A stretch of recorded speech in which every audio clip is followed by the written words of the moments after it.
নমস্কার বন্ধুরা, কলকাতা সিরিজের আরও একটা ভিডিওতে তোমাদের সবাইকে স্বাগত। আজ আমি তোমাদের কলকাতার 150 বছর পুরনো এক মন্দিরে নিয়ে যাব। মন্দির নয়, এটিকে স্বর্গ বললেও ভুল হবে না। এই মন্দিরের প্রাকৃতিক পরিবেশ এতটাই সুন্দর, তোমরা মুগ্ধ হতে বাধ্য। জলাশয় থেকে শুরু করে সুন্দর ফুলের বাগান, সাথে রয়েছে বসার জায়গা। একটা দিন কিন্তু খুব দারুণভাবে তোমরা এই মন্দির চত্বরে কাটিয়ে ফেলতে পারো। এই মন্দিরের পাশেই কিন্তু রয়েছে আরও 3-4টে মন্দির। কিভাবে এই মন্দির চত্বরে আসবে, এই মন্দির কিভাবে ঘুরে দেখবে তোমরা, আর মন্দিরের সময়সীমাই বা কি রয়েছে, সবই তোমাদের বলবো। তাই চ্যানেলে যদি প্রথম হয়ে থাকো, চ্যানেলটাকে সাবস্ক্রাইব করে নাও এরকম একদিনের ভ্রমণ আরও পাওয়ার জন্য। চলো শুরু করা যাক। প্রতিবারের মতো আমাদের আজকের ডেস্টিনেশনটাও দারুণ, অনেক ইনফরমেশন দেবো তোমাদের, তাই একটু স্কিপ না করে দেখতে থাকো।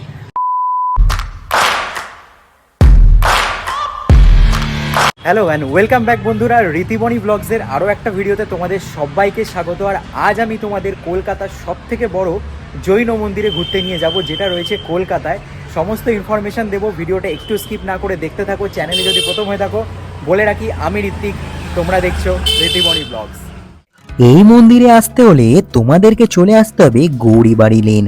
হ্যাঁ বন্ধুরা, যদি শিয়ালদা স্টেশন থেকে আসতে চাও তাহলে একটা স্টেশন পরে অর্থাৎ বিধাননগর স্টেশনে তোমাদের নেমে পড়তে হবে, আর সেখান থেকেই এই গৌরীবাড়ি লেন আসার অটো তোমরা পেয়ে যাবে।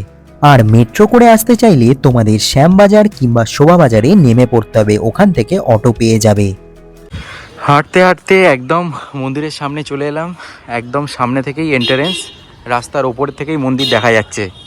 হেঁটে আসার পর এরকম 4 মাথার মোড় তোমরা পাবে।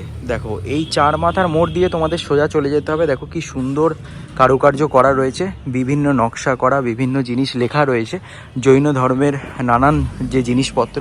দুপাশের দেওয়ালেই কিন্তু এরকম সুন্দর কারুকার্য তোমরা দেখতে পাবে। আর এই কারুকার্য দেখতে দেখতে তোমাদের এগিয়ে চলতে হবে। এই দিকের দেওয়ালটায় দেখো কি সুন্দর লেখা রয়েছে, ক্রোধ, অহংকার, ছলনা এবং লোভ পাপ কাজকে বাড়ায়। দেখো আমি জুম করছি, তোমরা পড়তে পারবে। পাপ কাজকে বাড়ায়, তাই নিজের আত্মার কল্যাণের জন্য এই 4টি দোষ ত্যাগ করা উচিত। কি সুন্দর লেখা দেখো। প্রতিবারের মতো আমাদের আজকের ডেস্টিনেশনটাও দারুণ, অনেক ইনফরমেশন দেবো তোমাদের, তাই একটু স্কিপ না করে দেখতে থাকো। আমরা এখন মন্দিরের একদম এন্ট্রান্সে রয়েছি, এখান থেকে কিন্তু আমরা মন্দিরের ভিতরে প্রবেশ করব। এই হচ্ছে মন্দিরের মেন এন্ট্রান্স। আর এখানে দেখো মন্দিরের মুখেই কিন্তু টাইমিং লেখা রয়েছে, 6:30 থেকে 12টা আর 3টে থেকে 7টা। এই হচ্ছে মন্দিরের টাইমিং।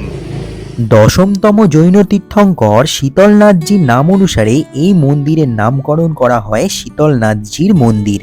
এছাড়াও এই মন্দির 23তম জৈন তীর্থঙ্কর পরেশনাথজির নামেও কিন্তু পরিচিত, তাই এই মন্দিরকে অনেকেই পরেশনাথ মন্দির নামেও চিনে থাকে।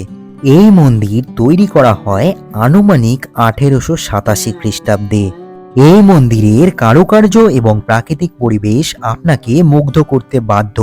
মন্দিরের সামনে কিন্তু একটি ঝর্ণাও রয়েছে, যেটি বিকেল বেলায় চালু করা হয়। পরিবেশ এক কথায় অসাধারণ। শুধুমাত্র জৈন ধর্ম নয়, বিভিন্ন ধর্মের মানুষই এই মন্দিরে আসেন। আর এই মন্দির এখন একটা কলকাতার অন্যতম জনপ্রিয় পর্যটন কেন্দ্র হয়ে উঠেছে। নর্থ কলকাতায় যে এত সুন্দর পরেশনাথ মন্দির রয়েছে তা আমার জানা ছিল না। আর এখানে যদি না আসতাম, এই মন্দির সামনে থেকে যদি নাই দেখতাম, তাহলে বুঝতাম না এই মন্দির এতটা সুন্দর। মূল মন্দিরের বাইরেটা যেমন সুন্দর, ভিতরটাও ঠিক ততটাই সুন্দর। ভিতরে পুরোটাই কিন্তু পাথর এবং কাঁচের কাজ। ভিতরে ভিডিও করা যেহেতু অ্যালাউ নেই, তাই ভিতরটা আপনাদের সামনে তুলে ধরতে পারলাম না। আপনারা অবশ্যই এই মন্দিরে আসলে ভিতরে প্রবেশ করবেন, ভিতরটা অপূর্ব। তোমরা যারা ছবি তুলতে কিংবা ভিডিও করতে ভালোবাসো, তাদের জন্য এই জায়গাটা সত্যি স্বর্গ। মানে এই জায়গাটায় যে কোনো ছবি তোমাদের ভালো আসতে বাধ্য, জায়গাটা এতটাই সুন্দর।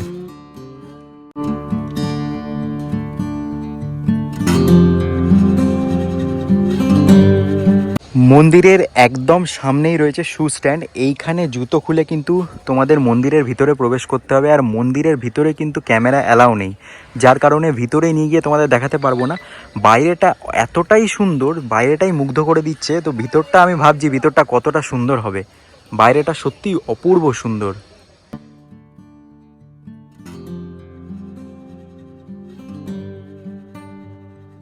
একদম মন্দিরের সামনে এইখানে অপূর্ব সুন্দর একটা ঝর্ণা রয়েছে, যেটা বিকেলবেলা হলে মানে আরেকটু বিকেলবেলা হলেই কিন্তু এই ঝর্ণাটা চালু করে দেওয়া হয়।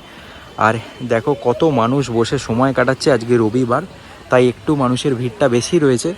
আর অন্যান্য দিনও ভিড় থাকে, কিন্তু এই জায়গাটা কলকাতার মধ্যে অন্যতম সুন্দর জায়গা। মানে এত সুন্দর যে মন্দিরটা সামনে থেকে না দেখলে তোমরা বুঝতে পারবে না, অপূর্ব সুন্দর। এইখানে দেখো অপূর্ব সুন্দর একটা জলাশয় করা রয়েছে, কি সুন্দর দেখো। মন্দির চত্বরের ভিতরেই এরকম জলাশয় দেখলে কিন্তু মন এমনি এমনিই ভালো হয়ে যাবে। আর এইখানে কিন্তু প্রচুর মাছ রয়েছে, কিন্তু মাছকে খাবার দেওয়া মানা, লেখা রয়েছে ওখানে যে মাছকে খাওয়া দেওয়া যাবে না। জলাশয়টা দেখো বেশ ভালোই, অনেকটা বড় জায়গা নিয়ে কিন্তু এই জলাশয় রয়েছে মন্দিরের ভিতরেই।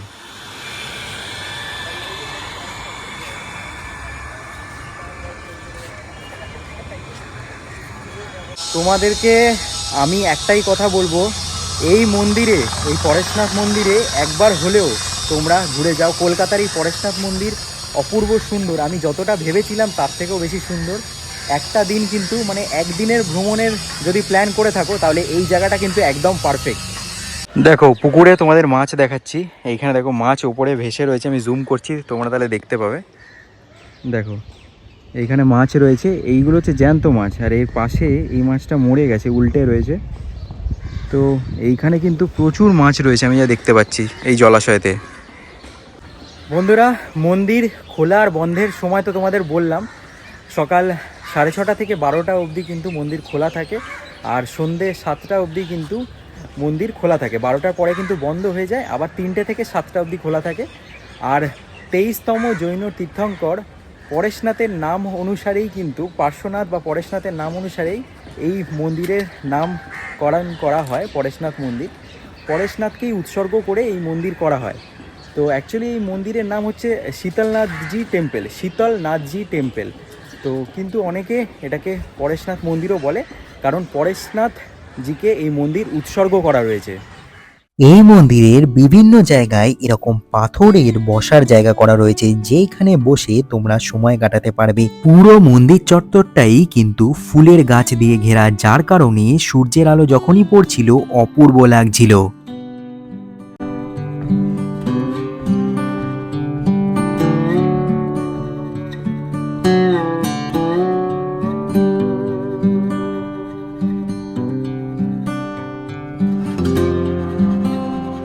বন্ধুরা, এখানে টোটাল 3টে থেকে 4টে মন্দির তোমরা পেয়ে যাবে এর আশেপাশেই, কিন্তু সব মন্দিরে ভিডিও ফটোগ্রাফি অ্যালাউ নেই, আমি আগে থেকেই বলে দিচ্ছি। এবার যেগুলো অ্যালাউ রয়েছে আমি তোমাদের দেখাচ্ছি, দেখতে থাকো।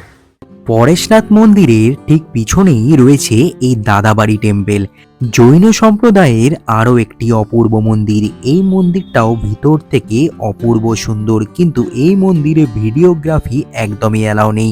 আমি কোনো রকম ভাবে মন্দিরটাকে তোমাদের সামনে তুলে ধরছি। মন্দিরের পরিবেশ এক কথায় অপূর্ব।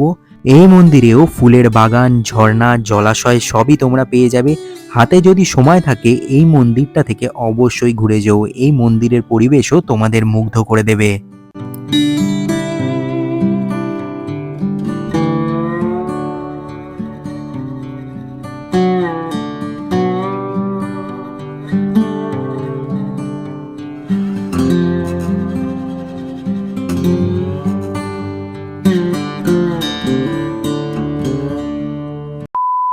এখন তোমাদের নিয়ে চলে এসেছি চন্দ্রপ্রভুজি টেম্পেলে। পরেশনাথ মন্দিরের একদম সামনেই রয়েছে এই চন্দ্রপ্রভুজি টেম্পেল। এই মন্দিরটাও কিন্তু বহু প্রাচীন একটি জৈন মন্দির। গৌরীবাড়ি লেনের এই পরেশনাথ মন্দির চত্বরে তোমরা 3 থেকে 4টে মন্দির পেয়ে যাবে। প্রত্যেক মন্দিরে কিন্তু ভিডিও ফটোগ্রাফি অ্যালাউ নেই। যে মন্দিরগুলোতে অ্যালাউ রয়েছে আমি তোমাদের সামনে তুলে ধরছি। এই জায়গায় আসলে কিন্তু তোমরা একদিন ভালোভাবে আনন্দে কাটিয়ে নিতে পারবে।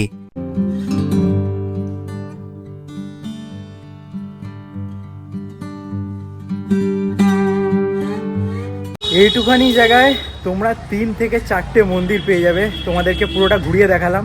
আশা করি ভিডিওটা তোমাদের ভালো লেগেছে। যদি ভিডিওটা ভালো লাগে তো চ্যানেলটাকে লাইক, শেয়ার, সাবস্ক্রাইব করতে হবে। খুব তাড়াতাড়ি দেখা হচ্ছে নতুন একটা ভিডিওর সাথে।